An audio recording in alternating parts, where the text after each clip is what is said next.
चलें। अच्छा जी, अस्सलाम वालेकुम। आज हम 14th लेक्चर कर रहे हैं स्टार्ट, और हम स्टेलर एस्ट्रोफिज़िक्स को ही कंटिन्यू कर रहे हैं। आवाज़ में कोई प्रॉब्लम है? ठीक है। पीछे से हम मैक्सवेल बोल्ट्जमैन डिस्ट्रीब्यूशन पढ़ते आ रहे हैं। इसको हम स्टार के अंदर प्रेशर जो है उसके साथ थोड़ा सा लिंकअप करूँगी आज मैं।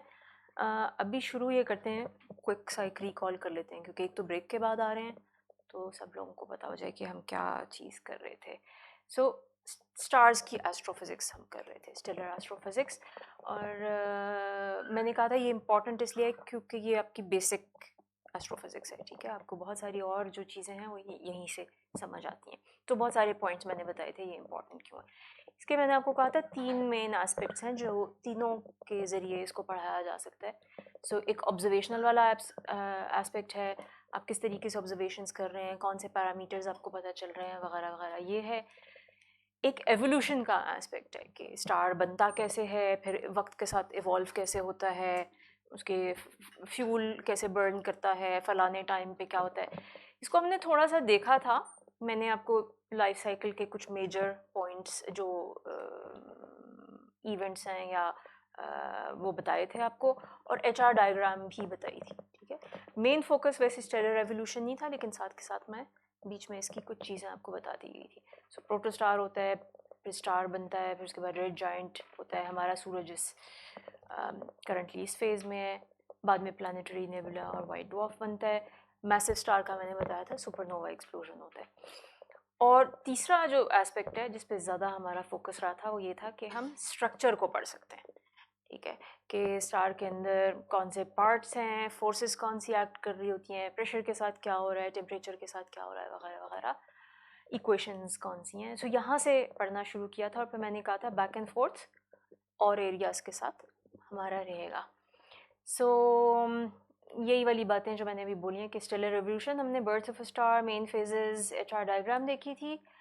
और हमने स्पेशली जब इसको देखा था स्टेलर रेवोल्यूशन को, तो मैंने स्टेलर स्ट्रक्चर की जो इक्वेशंस आपने पढ़ी थी, स्पेशली जो हाइड्रोस्टैटिक इक्विलिब्रियम की इक्वेशन थी, ये वाली, ठीक है, कि प्रेशर ग्रेडियंट जो है वो आउटवर्ड फोर्स एग्जर्ट कर रहा होता है, ठीक है, ये जो आपके बाहर की तरफ एरोज हैं, और काउंटर बैलेंस कर रहा होता है ग्रेविटेशनल फोर्स को जो इनवर्ड पुल कर रही होती है। और स्टार आपका इक्विलिब्रियम में तब होता है जब ये दोनों फोर्सेस एग्जैक्टली बराबर होंगी।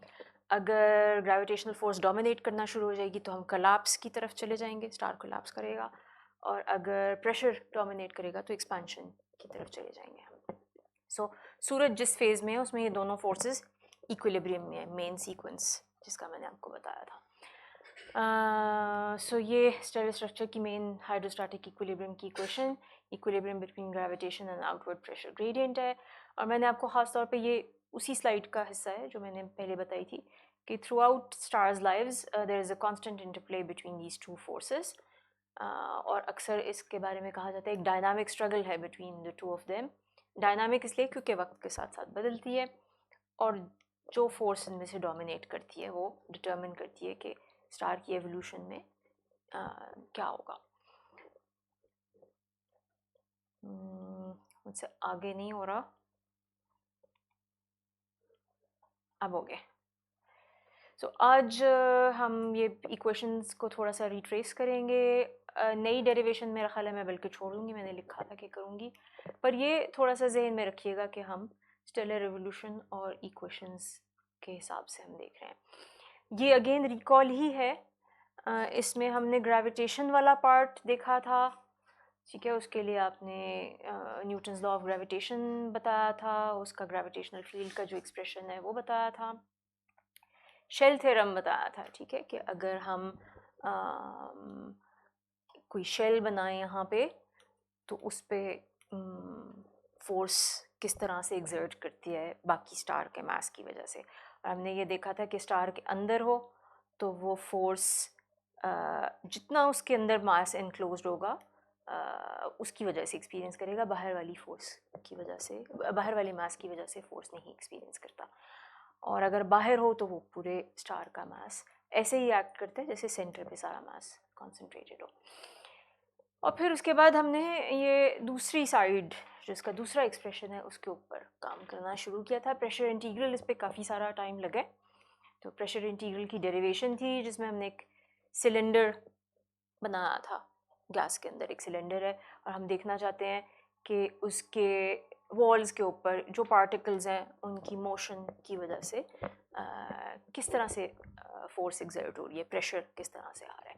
और मैंने ये कहा था कि ये जो सिलेंडर है, असल में स्टार के अंदर सिलेंडर नहीं होता, लेकिन अगर हम सिलेंडर की वॉल के ऊपर कैलकुलेशंस कर दें तो वो वैसे ही है जैसे हम स्टार के अंदर की कैलकुलेशन कर रहे हो, क्योंकि प्रेशर तो उसी तरह एक्सर्ट हो रहा होगा। सो ये एक्सप्रेशन आया था हमारे पास जिसमें सो टोटल प्रेशर डिपेंड करता है ये P, ये जो कि मोमेंटम है, speed of the particles V, और ये n ऑफ P dP के बराबर है। वो भी है इसके अंदर, और वो क्या है, number of particles per unit volume in momentum range P plus dP।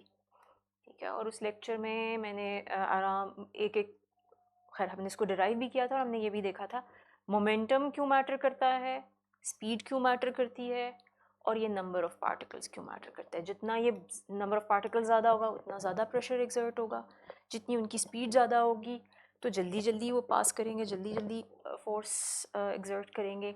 इस वजह से वो कंट्रीब्यूट करते हैं। और मोमेंटम इटसेल्फ इस वजह से कि उसका मास और स्पीड फोर्स इम्पार्ट कर रहे हैं आपके वॉल को। और फिर ये जो प्रेशर इंटीग्रल था ये वाला, इसका जो ये वाला, वापस अगर मैं चली जाऊँ, ये वाला पार्ट मैंने कहा था इसको हम मुख्तलिफ केसेस में देख सकते हैं कि इसकी फॉर्म क्या हो सकती है। केसेस किस किस्म के हैं? एक केस हमने देखा था कि आइडियल गैस थर्मोडायनामिक इक्विलिब्रियम में हो, और किस किस्म का केस हो, नॉन रिलेटिविस्टिक और मैसिव पार्टिकल्स, यानी उनकी स्पीड ऑफ लाइट से कम हो, रिलेटिविस्टिक केस में हम ना हो। और मैसिव पार्टिकल का क्या मतलब है कि मास उनका नॉन ज़ीरो, ठीक है, ज़ीरो मास नहीं, हम फोटोन की नहीं बात कर रहे, जैसे फोटोन जिसका मास ज़ीरो होता है। तो अगर इस तरह के पार्टिकल्स हो, नॉन रिलेटिविस्टिक और मैसिव पार्टिकल्स, तो ये जो एक्सप्रेशन था पीछे मैंने लिखा था, इसको हम mv² n of v dv की टर्म्स में लिख सकते हैं। तो p की जगह हमने mv डाल दिया, और n of p जो है, n of p dp जो है वो n of v dv बन गए। ये जो नंबर है इसको हम देख रहे थे कि ये जो क्वांटिटी है इसको हम देख रहे थे कि ये भी काफ़ी सारी इन्फॉर्मेशन कैरी करती है। ठीक है, ये क्या चीज़ है, ये आपको बताती है कि इस तरह का अगर सिस्टम हो आपका तो कितने नंबर ऑफ पार्टिकल्स होते हैं किस स्पीड पे। ठीक है, सो हमने ये देखा था कि आइडियल गैस के केस में जो कि थर्मोडायनामिक इक्विलिब्रियम में हो, वो ओबे करते हैं ये मैक्सवेल बोल्ट्जमैन डिस्ट्रीब्यूशन, जिसका ये लंबा चौड़ा एक्सप्रेशन है। लेकिन इसको भी हमने लास्ट टाइम देखा था कि ये इतना देखने में कॉम्प्लिकेटेड लग रहा है, इतना कॉम्प्लिकेटेड नहीं है। इसमें ये v², ये राइजिंग पार्ट आपका यहाँ पे ये डोमिनेट कर रहा होता है, और ये जो डेके वाला पार्ट है ये एक्सपोनेंशियल पार्ट यहाँ पे इसको ये डोमिनेट कर रहा होता है। सो इसकी ओवरऑल इसकी जो शेप है वो इस तरह की बनती है। ठीक है, राइज और उसके बाद डेके, और ये इसके मुख्तलिफ पैरामीटर्स हैं। ठीक है, n0 total number of particles per unit volume है, मास है पार्टिकल्स का, स्पीड है, kb जो है बोल्ट्जमैन कांस्टेंट है, और t टेम्परेचर है। और इसमें से कुछ वैल्यूज़ मैंने आपको निकाल के दिखाई थी कि एक हम इसमें इंटरेस्टेड होते हैं कि ये पीक कहाँ पे आ रहा होता है। ठीक है, इस पीक को हम कहते हैं मोस्ट प्रोबेबल स्पीड यहाँ पे, क्योंकि ये यहाँ पे सबसे ज़्यादा आपके पार्टिकल्स पाए जाते हैं। ठीक है, नंबर ऑफ़ पार्टिकल्स हैं, नंबर ऑफ़ पार्टिकल्स सबसे ज़्यादा यहाँ पे पाए जाते हैं। एवरेज स्पीड में भी हम इंटरेस्टेड होते हैं, और ये RMS स्पीड जो है, जो कि ये 2 जो है ये यहाँ पे होना चाहिए, ये v² v² है एक्चुअली,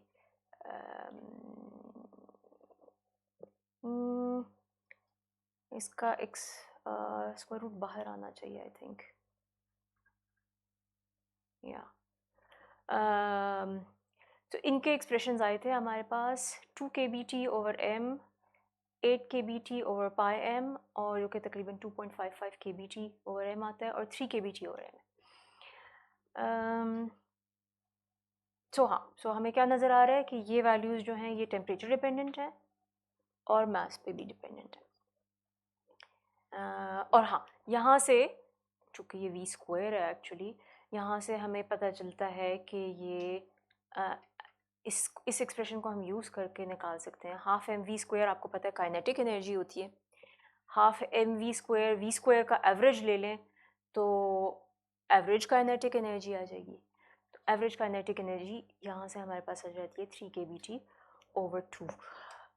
ये बहुत बड़ा इस मैक्सवेल बोल्ट्जमैन डिस्ट्रीब्यूशन की एक बहुत इम्पॉर्टेंट एस्पेक्ट है कि हमें यहाँ पे रिलेट कर दिया कि जब हम भी किसी भी चीज़ का टेम्परेचर की हम बात करते हैं, थर्मामीटर भी अगर हम किसी चीज़ में डाल रहे हैं और हम देख रहे हैं कि क्या टेम्परेचर आ रहा है, तो हम एक्चुअली क्या मेजर कर रहे हैं? Average kinetic energy of the particles. ठीक है, टेम्परेचर है ही ये एवरेज काइनेटिक एनर्जी है, उसके अंदर जितने पार्टिकल्स हैं वो उनकी काइनेटिक एनर्जी क्या है। सो ये टेम्परेचर का फिज़िकल डीपर मीनिंग है पार्टिकल लेवल पे। और ये है वही वाला डिस्ट्रीब्यूशन। अब हम कुछ चीज़ें वेरी करके देख रहे हैं। ये क्या है? Same system at different temperatures. ठीक है, सो आपका क्या ख्याल है, हाई टेम्परेचर वाला सिस्टम कौन सा है, लो टेम्परेचर वाला कौन सा है? जिन्होंने पढ़ा है लास्ट टाइम वो भी बता सकते हैं अगर किसी को याद हो। हाँ, जिनकी स्पीड कम है, यहाँ पे जो इनका पीक जो है उस लो स्पीड पे आ रहा है वो लोअर टेम्परेचर पे है, और जिनका पीक जो है वो हायर टेम्परेचर पे आ रहा है, वो हायर स्पीड पे आ रहा है, वो हाई टेम्परेचर पे। सो ये इंटरमीडिएट वाला टेम्परेचर वाला सिस्टम है। तो हमें क्या पता चल रहा है? पार्टिकल्स, शायद मैंने लिखा हुआ भी हो यहाँ पे, हाँ। सो मोस्ट प्रोबेबल स्पीड को मैंने तीनों की मार्क कर दिया यहाँ पे, T1, T2, T3। So T1 is less than T2 is less than T3। Low temperature पे हमें क्या पता चल रहा है? ज़्यादातर आपके जो पार्टिकल्स हैं, बल्क जो है उनकी, वो सारा आपका लेफ़्ट की तरफ है ग्राफ। इसका क्या मतलब है कि ज़्यादातर पार्टिकल्स की लोअर स्पीड्स हैं, और जो ये एवरेज और मोस्ट प्रोबेबल वैल्यूज़ सारी की सारी ये भी रिलेटिवली लोअर है। हाई टेम्परेचर पे क्या हो रहा है? हाई टेम्परेचर पे बिल्कुल लो स्पीड वाले पार्टिकल्स भी पाए जाते हैं, ऐसा नहीं है कि यहाँ पे ज़ीरो हो गए हैं, यहाँ पे भी हैं, लेकिन हाई स्पीड पे भी पाए जाते हैं, और ओवरऑल आपका एवरेज और आपकी मोस्ट प्रोबेबल वैल्यू वो आगे गई हुई है। ठीक है, तो आपकी बल्क जो है वो थोड़ा हायर स्पीड्स की तरफ हो गया, और आपकी एवरेज काइनेटिक एनर्जी जो है वो भी हायर होगी, ज़ाहिर है टेम्परेचर हायर है, उसकी मेजर है ये। साइड क्वेश्चन है ये ऐसे ही। अगर ये पहले तो मैंने इस तरह से डायग्राम बनाई थी, लास्ट टाइम इस पे डिस्कशन भी हुई थी कि इसकी हाइट क्यों वेरी कर रही है। ये मैंने कहा था सेम सिस्टम डिफरेंट टेम्परेचर्स, यहाँ पे हाइट वेरी नहीं कर रही। क्या इसका क्या मीनिंग होगा अगर हाइट ना बदले? नहीं, टेम्परेचर तो देखें, पीक तो यहाँ पे फ़र्क जगह आ रहा है, तो टेम्परेचर तो एक्चुअली फ़र्क है तीनों का, T1, T2, T3 फ़र्क है।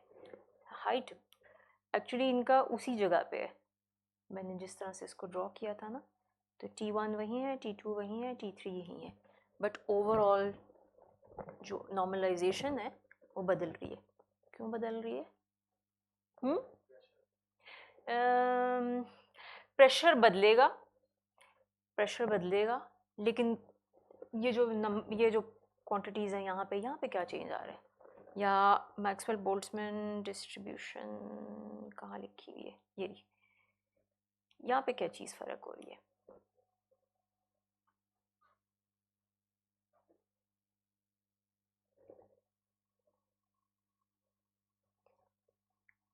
चलें, अगर नहीं याद आ रहा तो ये पिछले लेक्चर को जाके रिवाइज़ कर लें।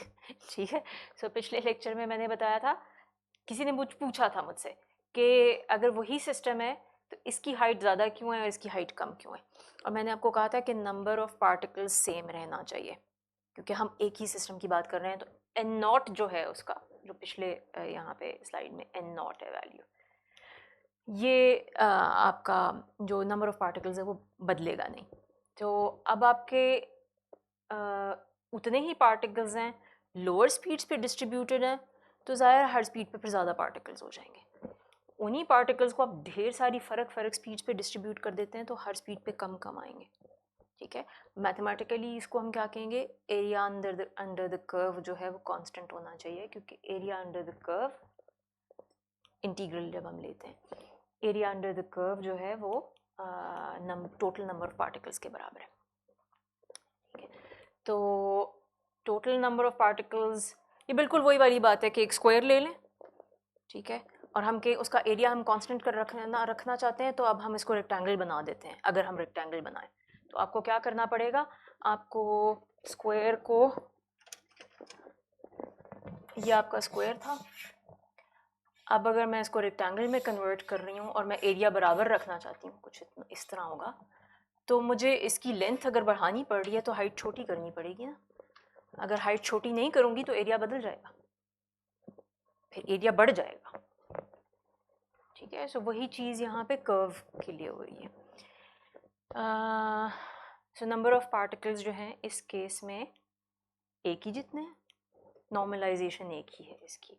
यहाँ पे नॉर्मलाइजेशन फ़र्क है, इसका मतलब है नंबर ऑफ पार्टिकल्स फ़र्क है। अब चूँकि ये आगे वाला कर्व जो है ये ऊपर आ गया है यहाँ पे, इसका मतलब है इस सिस्टम में T3 वाला जो है इसमें ज़्यादा पार्टिकल्स हैं कंपेयर टू, क्योंकि अगर उतने ही होते तो उसको नीचे बैठना पड़ता एरिया को कंजर्व करने के लिए। ठीक है, सो जिन्होंने इंटीग्रेशन पढ़ी हुई है वो जाके रिवाइज कर लें कि कैसे होता है। एक और चीज़ भी हम यहाँ पे देख सकते हैं, मास का इफ़ेक्ट जो है वो भी हम देख सकते हैं। ठीक है, क्योंकि अभी मैंने क्या कहा है, अभी तक मैंने सिर्फ ये टेम्परेचर का इफ़ेक्ट देखा है। अब हम समझें कि हम टेम्परेचर कांस्टेंट रख रहे हैं T1, T2, T3, लेकिन 3 मासेस देख रहे हैं, M1, M2, M3। ठीक है, टेम्परेचर न्यूमरेटर में था तो उसका इफ़ेक्ट ये हो रहा था कि आपकी मोस्ट प्रोबेबल वैल्यू, जिस तरह टेम्परेचर बढ़ता था मोस्ट प्रोबेबल वैल्यू भी बढ़ती चली जाती थी। ये जो है डिनोमिनेटर में है मास, इसका मतलब है मास बढ़ेगा तो मोस्ट प्रोबेबल वैल्यू छोटी होगी। तो यहाँ पे क्या होगा, अब M1 ज़्यादा बड़ा मास वाला होगा और M3 जो है सबसे कम मास वाला होगा। और ये इंट्यूटिवली भी सेंस करता है, बनाती है ये चीज़। क्यों? क्योंकि आपका पार्टिकल है, kinetic energy mv², half mv² की हम बात कर रहे हैं। ठीक है, एक ही काइनेटिक एनर्जी के हम दो पार्टिकल्स अगर ले रहे हैं, एक का मास ज़्यादा है एक का मास कम है, काइनेटिक एनर्जी कांस्टेंट है, तो उसका मतलब है जिसका मास ज़्यादा है उसकी स्पीड कम होनी चाहिए। ठीक है, तो काइनेटिक एनर्जी कांस्टेंट रखने का मतलब है टेम्परेचर कांस्टेंट रखना। टेम्परेचर कांस्टेंट हम रख रहे हैं, मास बदल रहे हैं, तो आपकी स्पीड्स जो हैं ऑपोजिट डायरेक्शन में बदल रही हैं। ठीक है, सो बेसिकली इसका क्या मतलब है कि एक ख़ास टेम्परेचर पे अगर आपके कमरे में हैवी पार्टिकल्स हैं, कोई ऑक्सीजन है जो कि हैवियर है compare to hydrogen for instance, तो ऑक्सीजन है उसी टेम्परेचर पे उनकी मूवमेंट, उनकी स्पीड्स थोड़ी कम होंगी कंपेयर टू हाइड्रोजन। और अभी हम कैलकुलेशन थोड़ी सी करके देखते हैं इसको। एक्चुअली यही था लास्ट टाइम। सो मैंने लास्ट टाइम इसको अप्लाई किया था सबसे पहले oxygen molecules in the earth's atmosphere at 37 degree centigrade. So 37 degree centigrade जो एक नॉर्मल सा टेम्परेचर है हमारा, उस पे हम देखना चाहते हैं कि हमारी एटमॉस्फेयर में अगर कोई पार्टिकल्स हैं तो उनकी क्या स्पीड होनी चाहिए। और ये कैलकुलेशन की थी। सो T जो है वो आपका 37 + 273 केल्विन्स में हम इसको कन्वर्ट करें, 310 केल्विन आ गया। मास के लिए हमें यूज़ करना पड़ेगा ये हाइड्रोजन वाला, हाँ सॉरी, सो ऑक्सीजन वाला मैंने करके दिखाया था वो मैं दोबारा नहीं कर रही, सॉरी, हाइड्रोजन का इस दफ़ा कर रही हूँ। बट उसमें ऑक्सीजन का मास डाला था, ऑक्सीजन के मास में आपका 32 एटॉमिक मास यूनिट्स आता है। ठीक है, 16 न्यूट्रॉन्स और 16 प्रोटॉन्स ऑक्सीजन के मॉलिक्यूल में होते हैं आपके, और 8+8 एक एटम के अंदर होते हैं।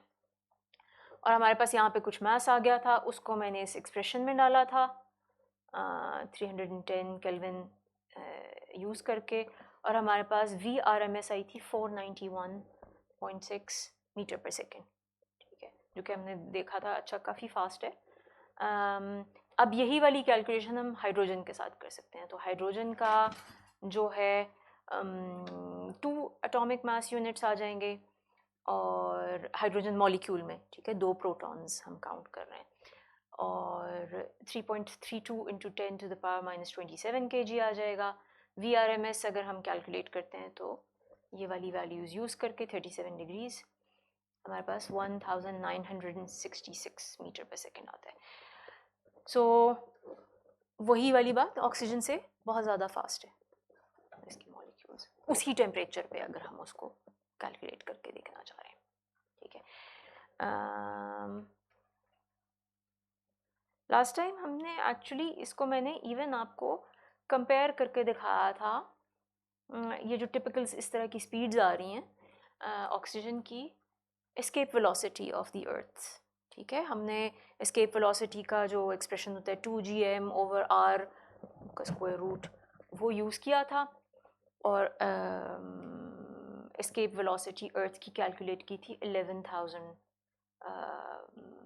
मीटर पर सेकेंड, ठीक है। तो हमारे ऑक्सीजन मॉलिक्यूल की क्या स्पीड है RMS पीछे, ये 491.6 metre per second, which is much smaller. और मैंने एक्चुअली आपको इसको रेशो भी कैलकुलेट करके बताया था कि अगर इन दोनों का रेशो देखें, मुझे याद नहीं है 22 आया था या कितना आया था रेशो, पर इतना ज़्यादा आया था कि मैंने आपको कहा था ये VRMS है आपकी, ये जो आखिरी डॉटेड लाइन है, ठीक है। तो अगर 22 का रेशो आ रहा है, अगर कोई जल्दी से किसी के पास कैलकुलेटर है तो चेक भी कर सकता है, बट अगर 22 का रेशो आ रहा है तो इसका मतलब है जितना ये डिस्टेंस है 0 से लेकर यहाँ तक, ये VRMS है।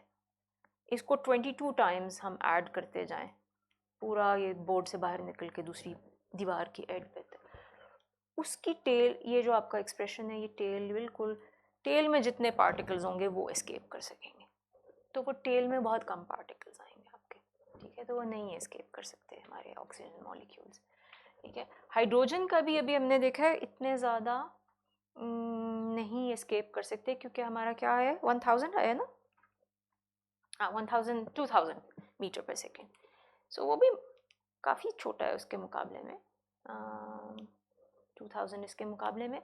बट हम सोच सकते हैं कि अच्छा बहुत सारे पार्टिकल्स हैं और एटमॉस्फेयर में बहुत सारे पार्टिकल्स हैं, टेल में पोटेंशियली कोई हैं जो एस्केप कर सकते हैं। ये वाला जो मेथड है इसको हम जीन्स एस्केप करते हैं, कि अगर एक पार्टिकल की speed due to thermal energy, जो कि मैक्सवेल बोल्ट्जमैन डिस्ट्रीब्यूशन से हम निकाल सकते हैं, वो इतनी ज़्यादा हो कि वो एस्केप वेलोसिटी से उस प्लैनेट के ज़्यादा हो, तो वो एस्केप कर सकते हैं एटमॉस्फेयर में, ठीक है। और अर्थ के एक्चुअली जीन्स एस्केप के थ्रू करते हैं, हाइड्रोजन और हीलियम के पार्टिकल्स एस्केप करते हैं। क्यों? क्योंकि ये तो 37 डिग्री सेंटीग्रेड पे मैंने किया, जो हमारे सी लेवल पे तकरीबन टेम्परेचर होता है, बट हायर अप आपके एटमॉस्फेयर में 200 kilometre above sea level, 300 kilometre above sea level, 1000 kelvin 2000 kelvin तक टेम्परेचर चला जाता है, अच्छा खासा हाई टेम्परेचर होता है ऊपर। वहाँ पे VRMS आप दोबारा कैलकुलेट किए, मैंने क्विक सी की थी, लिखी है मैंने वैल्यूज़, तकरीबन 5000 के करीब आ जाती है हाइड्रोजन की, तो 5000 के करीब आ जाती है। अब अगर ये वाली चीज़ आपकी 5000 पे है और एस्केप वेलोसिटी आपकी तकरीबन 11000 पे है, तो यहाँ पे टेल में थोड़े से पार्टिकल्स होंगे जो एस्केप कर सकेंगे, ठीक है। सो हाइड्रोजन और हीलियम जो है वो इस तरह से एस्केप करते हैं, और इसी को मैं अब यूज़ कर रही हूँ इस टॉपिक को, थोड़ा सा loss of mass from the earth पे भी बात कर लेते हैं। ये मेन स्टेलर एस्ट्रोफिजिक्स से हम थोड़ा सा हट रहे हैं, बट चूँकि ये टॉपिक सामने आया, इसको थोड़ी सी इसके ऊपर बात कर लेते हैं। So the earth does lose and gain some matter, ठीक है, रेगुलर बेसिस पे ज़मीन से कुछ मैटर जाता है और कुछ आता है। तो मैटर लॉस जो है, ये जो एटमॉस्फेरिक एस्केप है टॉपिक के, एटमॉस्फेयर कितना आपका चला जाता है किसी प्लानट से, ये एक अच्छा खासा एरिया है, इस पर अलहदा आर्टिकल्स लिखे जाते हैं, अलहदा स्टडी किया जाता है। लॉस, ये जो अभी हमने पढ़ा है जीन्स एस्केप, ये एक मैकेनिज्म है, इसके अलावा और मैकेनिज्म्स भी हैं जिनके थ्रू लॉस होता है। सो अर्थ का मैंने बताया हाइड्रोजन और हीलियम इस टाइप के प्रोसेस से होता है, और हम इसको समझ सकते हैं क्योंकि मास लो है, ठीक है, मास लो है तो उसकी स्पीड ज़्यादा होंगी उसी टेम्परेचर के ऊपर। और प्रोसेसेस भी हैं, थर्मल प्रोसेसेस हैं कुछ हाइड्रोडायनामिक एस्केप टाइप के, जिसमें प्रेशर एक्चुअली डायरेक्टली कंट्रीब्यूट करता है। अल्ट्रावायलेट रेज मॉलिक्यूल्स के साथ इंटरेक्ट करते हैं, उनको तोड़ देते हैं, वहाँ से भी कुछ पार्टिकल्स के पास एस्केप की स्पीड आ जाती है। सोलर विंड का अच्छा खासा इफेक्ट है, सोलर विंड आज हम पढ़ेंगे थोड़ा सा कि सोलर विंड क्या चीज़ है, सन से जो पार्टिकल्स आ रहे हैं उनकी हम बात कर रहे हैं। और बाकी ये प्लाज्मा और इंटरेक्शन विद मैग्नेटिक फील्ड, ये वाले आपके ये अलहदा काफ़ी बड़ा टॉपिक है ये भी। सो ज़मीन जो है तकरीबन 90 tons of matter per day lose करती है, ठीक है, एक टन जो है 1000 kg, सो 90 टन हो गया 90,000 kg, तकरीबन इतना मैटर पर डे लूज़ करती है। बट चूँकि अर्थ का अपना जो एटमॉस्फेयर है वो वे करता है 5 × 10⁻15 टन्स, तो वो ज़ाहिर है 90 टन बेचारा उसके सामने कुछ नहीं होता, वो इसलिए कोई ख़ास फ़र्क नहीं पड़ता, ठीक है। सो ये लिख दिया जाएगा 5 मेन मैकेनिज्म्स ऑफ लॉस जो हैं हाइड्रोजन और हीलियम, और आयंस जो हैं आपके ये दूसरे मैकेनिज्म, सो ऑक्सीजन आयंस जैसे हैं वो जाते हैं, ये आयन आउटफ्लो वगैरह टाइप के। मैंने कुछ रेफरेंसेस लिख दिए हैं, ये इंटरेस्टिंग है, इनको अगर आप इस टॉपिक में इंटरेस्ट रखते हो तो आप इनको जाके देख सकते हैं। ये शुरू के तो स्पेशली मुझे काफ़ी अच्छे लगे थे। इनमें से एक आपको मैं दिखा भी देती हूँ, ये वाला जो आर्टिकल है उसमें से एक प्लॉट दिखा रही हूँ। इन्होंने क्या किया है यहाँ पे एस्केप वेलोसिटी, अच्छा ये मुख्तलिफ प्लैनेट्स हैं, हर पॉइंट जो है ये मुख्तलिफ प्लैनेट है। सो इसमें अर्थ यहाँ पे, ये वीनस है, ये नेपच्यून यूरेनस वगैरह हैं, कुछ एक्सो प्लैनेट्स, मून भी है यहाँ पे, इस तरह की चीज़ें। तो एस्केप वेलोसिटी हर जो बॉडी है उसके हिसाब से यहाँ पे प्लॉट किया इनको, और सूरज या किसी और फिनोमेना की वजह से जो हीटिंग होती है उनके एटमॉस्फेयर की वो यहाँ पे लिखा हुआ है, ठीक है। तो अब हम खुद समझ सकते हैं कि अगर एस्केप वेलोसिटी आपकी ज़्यादा होगी तो आपको ज़्यादा हीट चाहिए होगी एस्केप करने के लिए मॉलिक्यूल्स को, ठीक है। सो अब ये सैटर्न वगैरह हैं, ये इनका मास बहुत ज़्यादा है, सैटर्न जुपिटर, तो इनको अगर ये यहाँ पे होते तब इनके पास इतनी हीटिंग होती कि इनका एटमॉस्फेयर एस्केप कर जाता, बट इनका एटमॉस्फेयर नहीं एस्केप करता, ठीक है।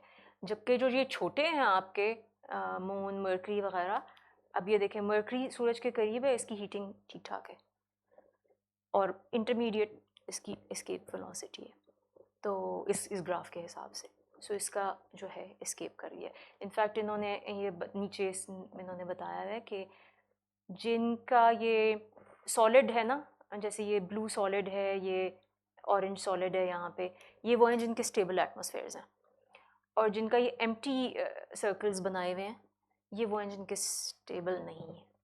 सो हमें नज़र आ रहा है कि स्टेबल वाले ज़्यादातर आपके बॉटम राइट कॉर्नर पे हैं, सो इनकी एस्केप वेलोसिटी ज़्यादा साइड पे है और इनकी हीटिंग मॉडरेट टू लो है, ठीक है। सो ये इंटरेस्टिंग प्लॉट है। इन आर्टिकल्स को मैं तो अगर थोड़ा बहुत भी इस टॉपिक में इंटरेस्ट हो रहा है, मैं कह रही हूँ इसको खोल के एक दफ़ा ज़रूर देख लें, इसमें काफ़ी इंटरेस्टिंग बातें हैं। मैटर लॉस की बात कर दी, मैटर गेन की भी थोड़ी सी बात कर लेते हैं। अर्थ थोड़ा बहुत मैटर गेन भी करते हैं एवरी डे, और मेनली ये मीटियोराइट्स जो आते हैं, दुमदार सितारे जिनको हम कहते हैं, दुमदार सितारों के थ्रू होता है। सो मीटियोराइट्स क्या होते हैं? आपके रॉकी बॉडीज़ हैं जो अर्थ का एटमॉस्फेयर एंटर करती हैं, जब वो एंटर करती हैं हम उनको मीटियर्स कहते हैं। अगर वो अच्छा आते ही वो बर्न करना शुरू हो जाती हैं, इतनी फ्रिक्शन होती है कि बर्न करना शुरू हो जाती हैं, और बहुत सारी मेजॉरिटी जो है इनमें से डिसइंटीग्रेट कर जाती हैं before reaching the earth. But अगर वो पार्टिकल की फॉर्म में भी नीचे तक पहुंच जाए फिर हम उसको कहेंगे कि ये मीटियोराइट है। और मीटरराइट्स को फिर ये काउंट करते हैं कि हमारा मास जो है बढ़ रहा है अर्थ का। तो तकरीबन 40 टन्स पर डे आपका बढ़ता है मास। ओके, सो वापस आते हैं। अच्छा, ये थोड़ा सा बिग पिक्चर भी यहाँ पे बात कर लेते हैं। स्टेलर एस्ट्रोफिजिक्स हम कर रहे हैं, बट इसको करने के लिए हम क्या कर रहे हैं, अभी हमने बिल्कुल बेसिक फिजिक्स पीछे पढ़ी है, स्टैटिस्टिकल मैकेनिक्स पढ़ रहे हैं, मैक्सवेल बोल्ट्जमैन डिस्ट्रीब्यूशन पढ़ रहे हैं, जो कि फिजिक्स के बहुत सारे और टॉपिक्स में भी पढ़ा जाता है। सो ये मैं ये बताना चाहती हूँ या अंडरलाइन करना चाहती हूँ, ऑल्दो बहुत सारों को पहले से ही पता होगा, एस्ट्रोफिजिक्स करने के लिए हमें बेसिक फिजिक्स करनी पड़ती है, ठीक है। सो जैसे कि क्लासिकल मैकेनिक्स, जैसे कि क्वांटम मैकेनिक्स, ये वाली फिज़िक्स हम समझेंगे और इसको इसके ऊपर अप्लाई करेंगे, ठीक है। आपकी कुछ फील्ड्स हैं फ़िज़िक्स में जो बेस्ड हैं उससे ज़्यादा फंडामेंटल एरियाज़ फ़िज़िक्स की। तो क्लासिकल मैकेनिक्स फंडामेंटल एरिया है, क्वांटम मैकेनिक्स फंडामेंटल एरिया है। आप सॉलिड स्टेट फिज़िक्स पढ़ रहे हो या आप एस्ट्रोफिज़िक्स पढ़ रहे हो, क्वांटम मैकेनिक्स आप यूज़ करेंगे, क्लासिकल मैकेनिक्स आप यूज़ करेंगे, स्टैटिस्टिकल मैकेनिक्स यूज़ करेंगे। सो जब मैं ये इंट्रोड्यूस करा रही थी इस टॉपिक, तो मैंने गैस बलून्स की भी बात की और टायर्स की भी बात की और इस कमरे में जो आबो हवा है इसके बारे में भी बात की। तो ये जेनेरिक फिज़िक्स है, ठीक है। हाँ, तो बेसिकली यही है कि इसकी बेस आपकी फ़िज़िक्स और मैथमेटिक्स है, और ये कुछ मैथ्स भी चाहिए आपको ऑब्वियसली ये सारी चीज़ें करने के लिए। अच्छा, सो अब वापस स्टेलर एस्ट्रोफिजिक्स की तरफ आते हैं। अभी हमने अर्थ पे अप्लाई करके देखा, इसका मकसद ये भी था कि एक जाने पहचाने सिस्टम पे हम मैक्सवेल बोल्ट्जमैन डिस्ट्रीब्यूशन अप्लाई करके देखें। अब हम इसको स्टार के कुछ जो एस्पेक्ट्स हमने पढ़े थे उसके ऊपर अप्लाई करके देखते हैं, ठीक है। सो सबसे पहले आपको याद होगा मैंने कहा था स्टार्स बनते कहाँ हैं, इंटरस्टेलर मीडियम के अंदर, ठीक है। स्टार्स के अलावा स्टार्स के दरमियान जो मैटर पाया जाता है जो कि बहुत डेंसिटी उसकी कम होती है और यूजुअली कोल्ड साइड पे होता है, और कुछ जगह पे हॉट पे होता है, वहाँ पे स्टार्स बनते हैं। और एक लेक्चर था, मुझे याद नहीं है, 5th था शायद या कौन सा, जिसमें काफ़ी ये इंटरस्टेलर मीडियम के ऊपर काफ़ी सारी स्लाइड्स मैंने दिखाई थी, ठीक है। तो उसमें हॉट क्लाउड्स हाइड्रोजन की बात की थी, कोल्ड मॉलिक्यूलर क्लाउड्स की भी बात की थी। सो ये टॉरस मॉलिक्यूलर क्लाउड है, बहुत बड़ा सारा, पता नहीं 70-90 इसका, मुझे भी याद नहीं है कितना है एक्चुअली एग्जैक्टली, कितने लाइट ईयर्स इसका साइज़ है, मेरा ख्याल है इतना है।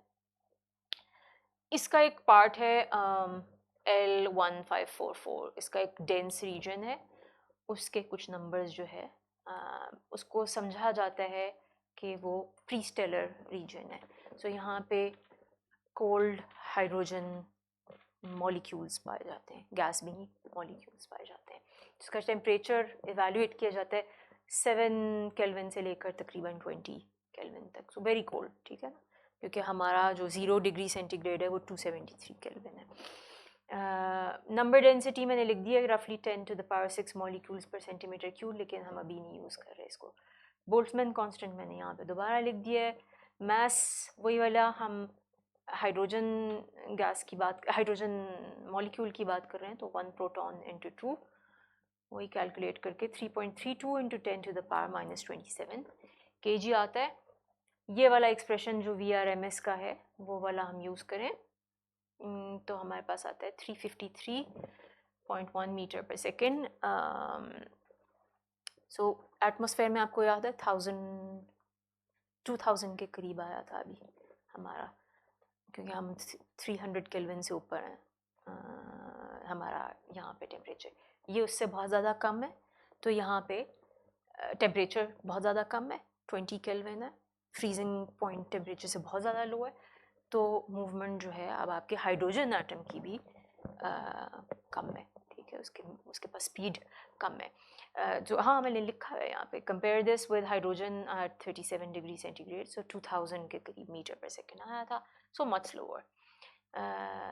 सो अब इस यहाँ पे क्या होगा कि ये मैक्सवेल बोल्ट्जमैन डिस्ट्रीब्यूशन जो है इस केस में आपकी बिल्कुल लेफ़्ट पे आ जाएगी, और पीक ऊपर चला जाएगा आपका और लेफ़्ट पे आ जाएगी, ठीक है। तो आपके ये जो टेल होगी इसकी वो लोअर स्पीड्स पे पाई जाएगी। और यहाँ पे हम एक्चुअली हाँ ये मैंने लिख दिया है। हाँ, अगर वापस हम हाइड्रोस्टैटिक इक्विलिब्रियम वाली चीज़ पे आएँ तो हम ये समझ सकते हैं कि यहाँ पे ओवरऑल फिर इसका मतलब है कि प्रेशर कम होगा।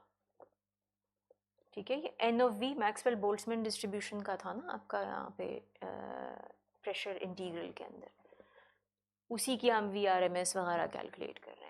सो आपका प्रेशर कम होगा। ठीक है, तो क्या होगा, ग्रेविटी डोमिनेट करने के ज़्यादा इम्कान होंगे। ग्रेविटी डोमिनेट करेगी तो क्या होगा, कोलैप्स होगा और फिर आपका मैटर एक जगह इकट्ठा होना शुरू हो जाएगा। और जो मैंने आपको पूरा बताया था कि स्टार कैसे बनता है, प्रोटोस्टार तक हम कैसे पहुंचते हैं, वो वाला प्रोसेस यहाँ पे शुरू होगा। हॉटर रीजन्स में क्या होगा कि आपका चूंकि पूरा मैक्सवेल बोल्ट्जमैन डिस्ट्रीब्यूशन दूसरी तरफ होगी तो प्रेशर आपका ज़्यादा होगा, और प्रेशर ज़्यादा होगा तो उसको ओवरकम करने के लिए ग्रेविटी वाली नहीं होगी। अगर मुझे मौका मिला तो ये प्रोटोस्टार की जो एक्चुअल कंडीशंस हैं बनने की वो भी मैथमेटिकली देखी जा सकती हैं। किस कंडीशन में प्रोटोस्टार बन सकता है वो भी करवा सकती हूँ, लेकिन उसके लिए और काफ़ी सारी और चीज़ें कुछ देखनी होंगी। अब अच्छा, वेरी कोल्ड से अब वेरी हॉट पे आ जाते हैं। ठीक है, ये क्या है, अब centre of the sun. Centre of the sun जो है वो 10 टू द पावर 7 केल्विन से ऊपर है। Actually 1.5 into 10 to the power 7 kelvin है इसका temperature. So 10 to the power 7 kelvin लें, वही बोल्ट्जमैन कांस्टेंट यूज़ करें। अब यहाँ पे हम मॉलिक्यूल्स की बात नहीं करेंगे क्योंकि इतना हाई टेम्परेचर है कि मॉलिक्यूल्स भी नहीं रहते, इनफैक्ट हाइड्रोजन एटम भी नहीं रहता। आयंस की बात करेंगे तो आयंस होंगे प्रोटॉन्स, बेसिकली हाइड्रोजन आयन जो है प्रोटॉन होता है, और इलेक्ट्रॉन्स होंगे। तो हम ये कैलकुलेशन प्रोटॉन्स के लिए पहले करेंगे और फिर इलेक्ट्रॉन्स के लिए करेंगे। सो प्रोटॉन्स के लिए क्या आ रहा है हमारे पास, वही वैल्यूज़ यूज़ की 1.38 इंटू 10 टू द पावर 23 जो कि बोल्ट्जमैन कांस्टेंट है। 10 टू द पावर 7 केल्विन ये यहाँ पे यूज़ किया हमने टेम्परेचर, और नीचे डिनोमिनेटर में मास की जगह एक प्रोटॉन का मास डाल दिए। अब हमारे पास आ रहा है 5 into 10 to the power 5 metre per second. ठीक है, अब अच्छा खासा जो है वो जो हमारा अर्थ वाला हाइड्रोजन था ना 2000 मीटर पर सेकेंड उससे, और वो हाइड्रोजन मॉलिक्यूल था बाय द वे। इसको हम अपना इत्मीनान करने के लिए हम इसको स्पीड ऑफ लाइट से कंपेयर करके देख सकते हैं, क्या यहाँ पे आयन रिलेटिविस्टिक तो नहीं हो गए कहीं। ठीक है, so speed of light 3 into 10 to the power 8 metre per second होती है। उन दोनों का रेशो अगर हम कर लें 5 into 10 to the power 5 metre per second divide by 3 into 10 to the power 8 metre per second, 0.0017। जिन्होंने रिलेटिविटी पढ़ी हुई है ये बीटा की वैल्यू आ गई हमारे पास। तो बीटा छोटा है। ठीक है, और एक्चुअली हम इसको जब ये अभी प्रेशर मैं मैसिव पार्टिकल्स का करा रही हूँ, आगे मैं मैसलेस पार्टिकल्स का भी कराऊंगी क्योंकि रेडिएशन का प्रेशर भी होता है। वो जब कराऊंगी तो मैं थोड़ी सी स्पेशल रिलेटिविटी के कुछ एक्सप्रेशंस कराऊंगी, तो उस वक्त हम इसको रिविजिट कर सकते हैं कि हम इसको एनर्जी की टर्म्स में एक्चुअली कैसे कैलकुलेट करके देख सकते हैं कि ये पार्टिकल रिलेटिविस्टिक है कि नहीं है। बट ये नहीं है, ये नहीं काउंट होता रिलेटिविस्टिक के केस में। यही चीज़ हम इलेक्ट्रॉन्स के लिए भी कर सकते हैं। अच्छा, इलेक्ट्रॉन लाइटर है कंपेयर टू प्रोटॉन। लाइटर है तो हम एक्सपेक्ट क्या करेंगे, उसकी स्पीड ज़्यादा होनी चाहिए उसी टेम्परेचर पे अगर हम कैलकुलेशन कर रहे हैं। ठीक है, हमने शुरू में भी देखा था कि स्पीड मास से इन्वर्सली आपका रिलेशनशिप होगा। तो वही वाली कैलकुलेशन की। अब हमारे पास आ गया 2 into 10 to the power 7। So 2 orders of magnitude का फ़र्क है। वो 10 टू द पावर 5 था पिछला हाइड्रोजन आयन या प्रोटॉन, और अब आपका 10 टू द पावर 7 आ गया।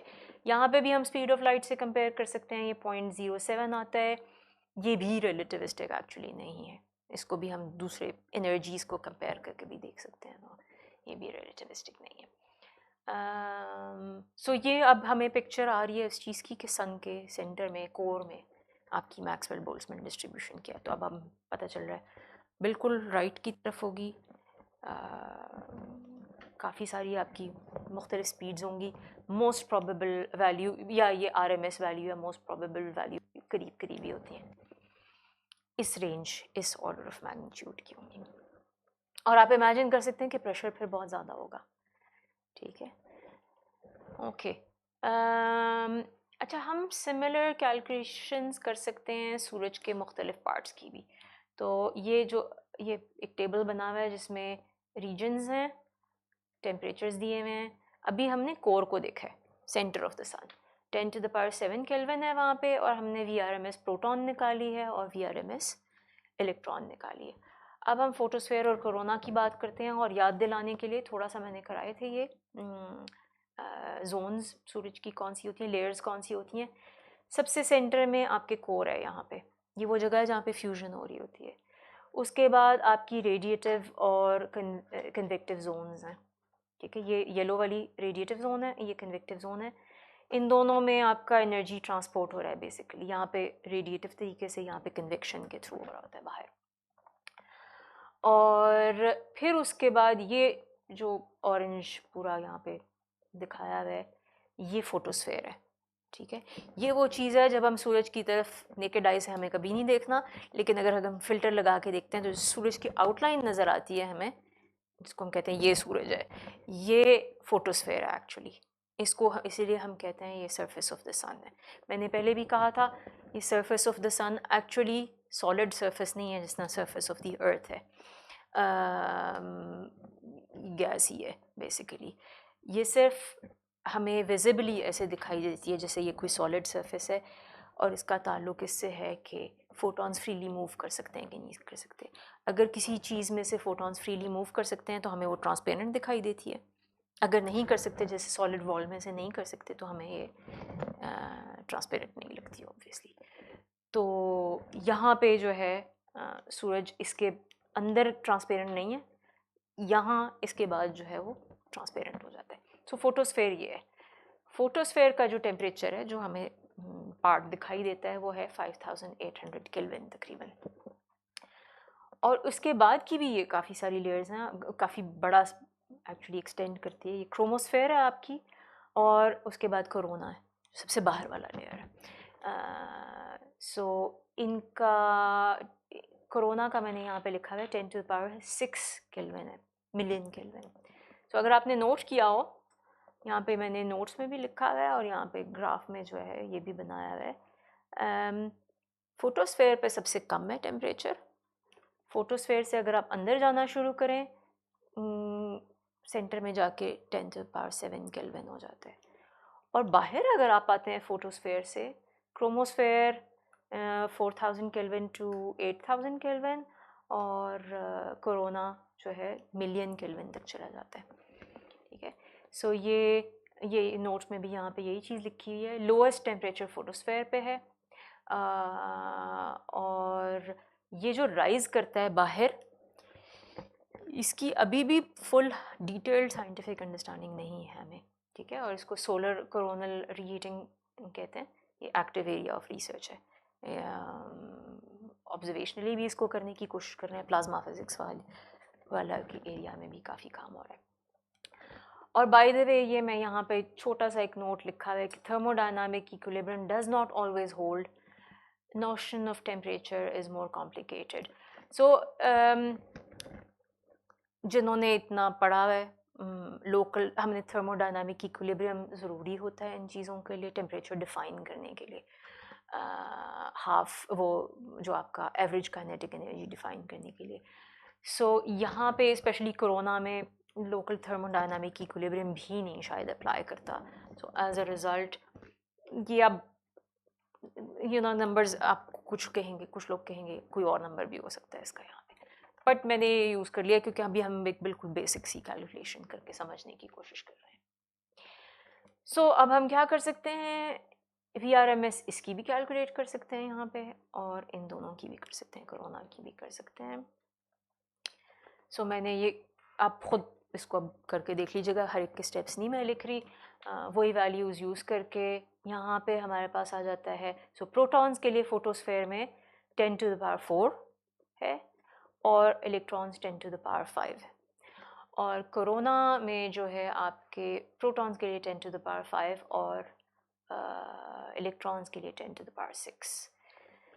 ठीक है। अच्छा, सो एक तो नॉन रिलेटिविस्टिक की तो बात पहले भी होगी थी, ये उससे भी कम स्पीड्स हैं सेंटर कोर से, तो ये भी नॉन रिलेटिविस्टिक होगी।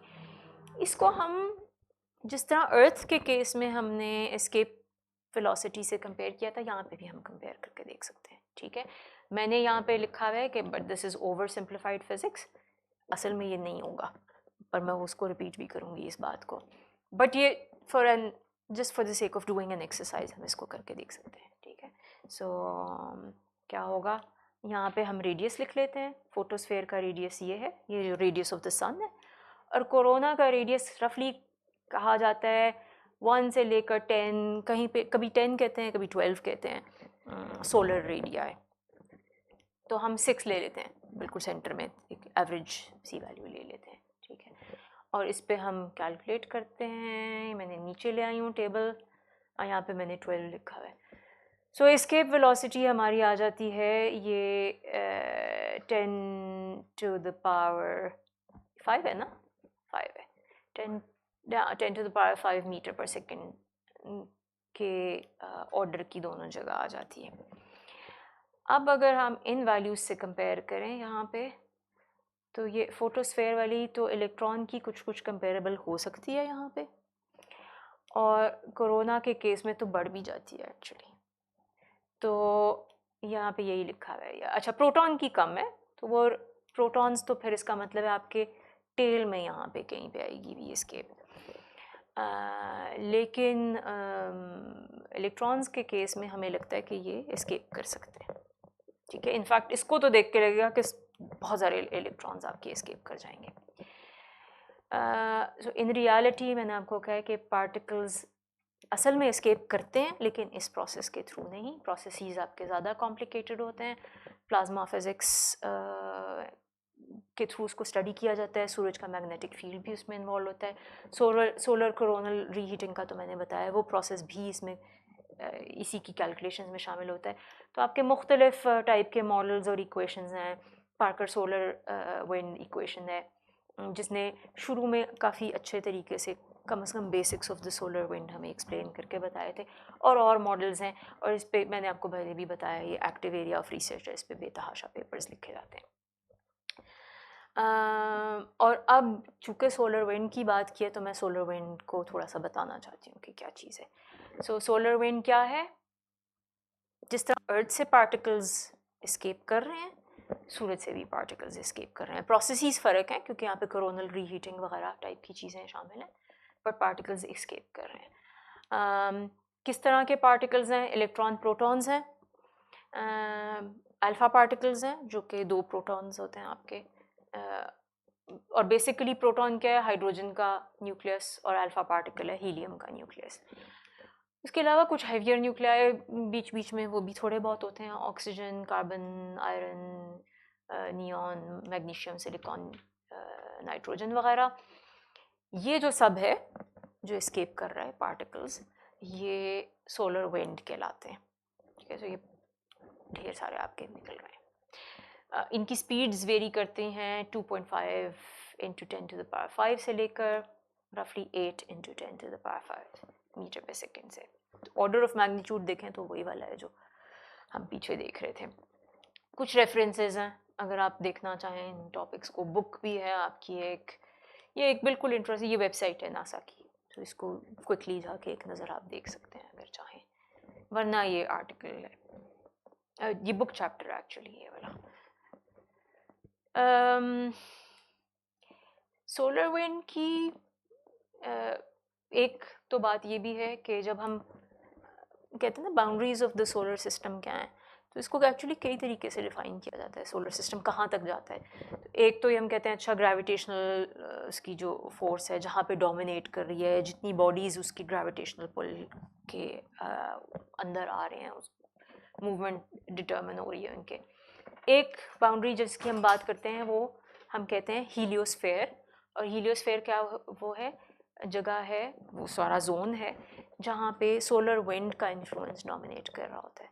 ठीक है, सो ये आपकी ये एक स्कीमेटिक डायग्राम है जो आपको बताती है किस तरह से, ये बीच में सन है, सोलर सिस्टम, और ये जो है ये आपका पूरा का पूरा हीलियोस्फेयर है। यहाँ पे सोलर विंड डोमिनेट कर रहा है या उसका असर डोमिनेट कर रहा है।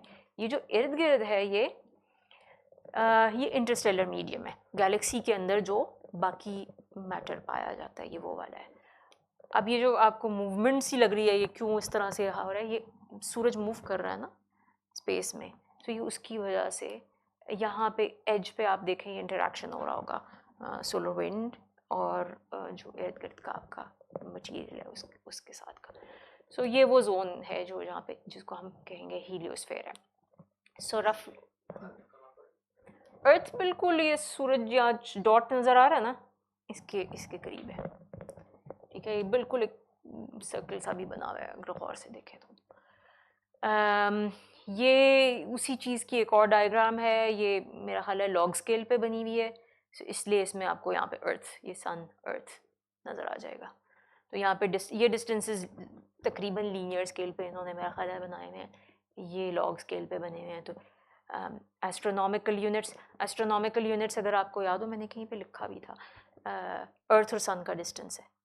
ठीक है, तो अर्थ और सन का डिस्टेंस 1 एस्ट्रोनॉमिकल यूनिट्स, यहाँ पे 10 एस्ट्रोनॉमिकल यूनिट्स 100,000 लॉग स्केल पे बना हुआ है।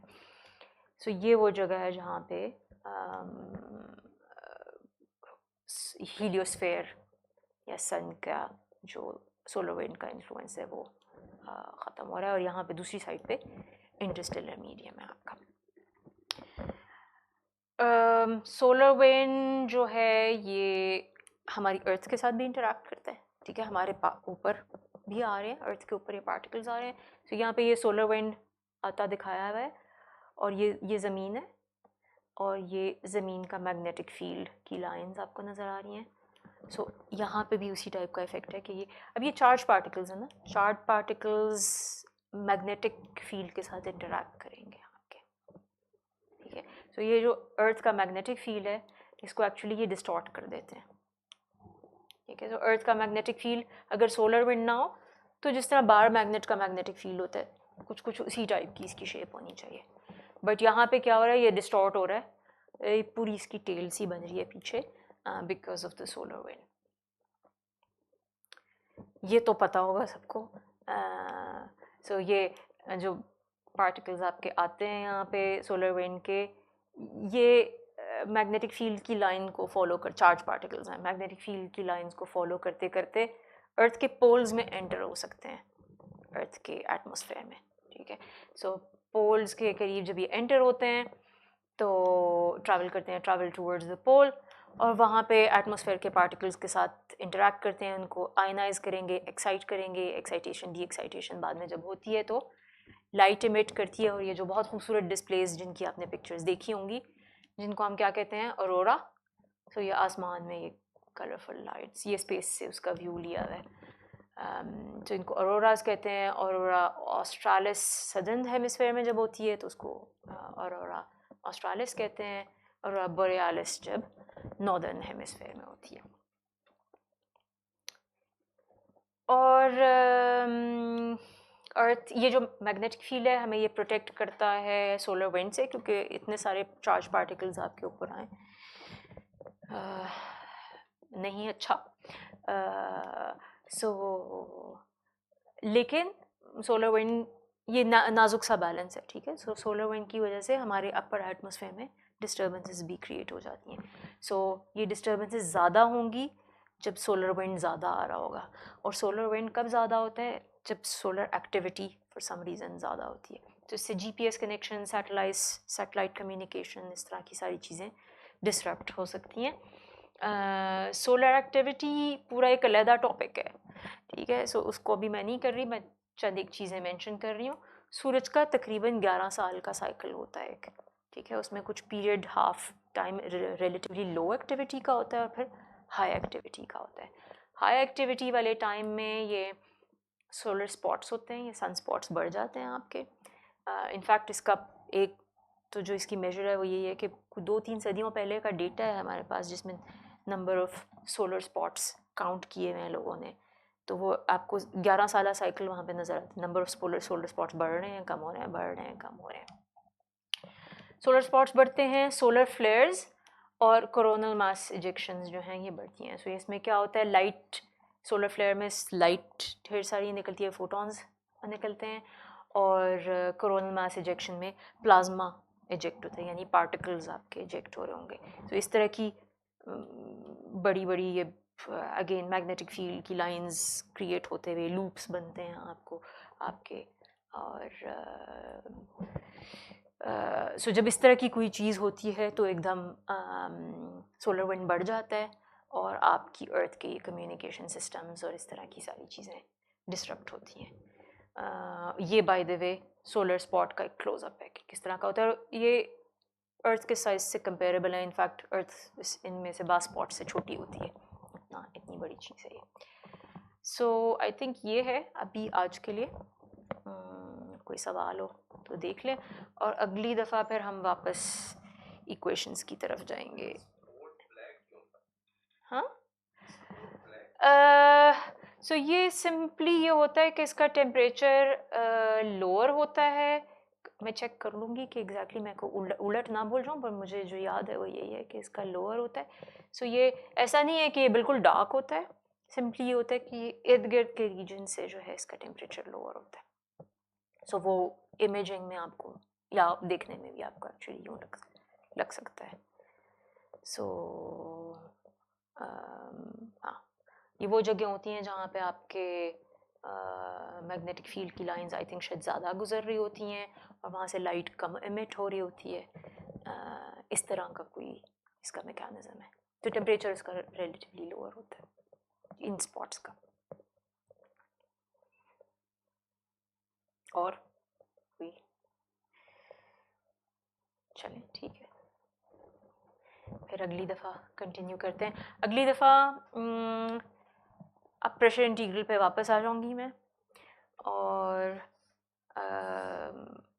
अगर आपने आइडियल गैस लॉ पढ़ी हुई है तो एक्चुअली इसी प्रेशर इंटीग्रल से हम दोबारा से आइडियल गैस लॉ ऑब्टेन करेंगे इस मैक्सवेल बोल्ट्जमैन डिस्ट्रीब्यूशन को लेकर, और फिर देखते हैं।